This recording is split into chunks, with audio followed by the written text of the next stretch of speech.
திருப்பூர் மாவட்டம் தாராபுரம் உடுமலை சாலையில் உள்ள டாஸ்மாக் கடையில் ஒரு வாடிக்கையாளர் 150 ரூபாய் கொடுத்து ஒரு பிராண்டி பாட்டிலை வாங்கினார்.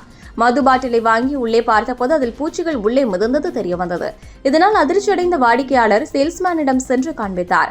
சேல்ஸ்மேன் அந்த மது பாட்டிலை பெற்றுக்கொண்டு வேறு மது பாட்டிலை மாற்றிக் கொடுத்தார். மேலும் அந்த குடிமகன் இதை என்ன செய்வீர்கள் என்று கேட்டபோது அப்படியே வைத்திருந்து கம்பெனிக்கு திருப்பி அனுப்பி விடுவோம் என்று கூறினார்.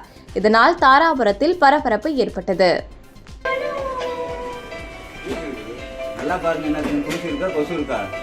என்ன தூசி இருக்குது.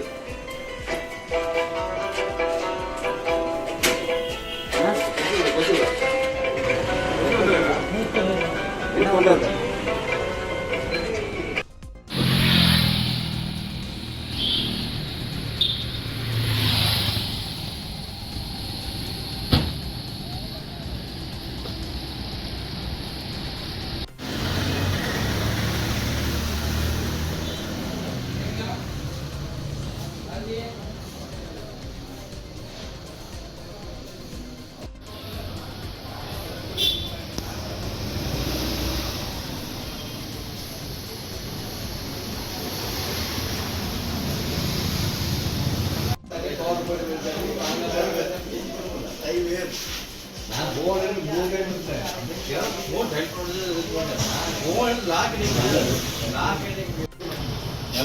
என்ற மோதி இது வந்து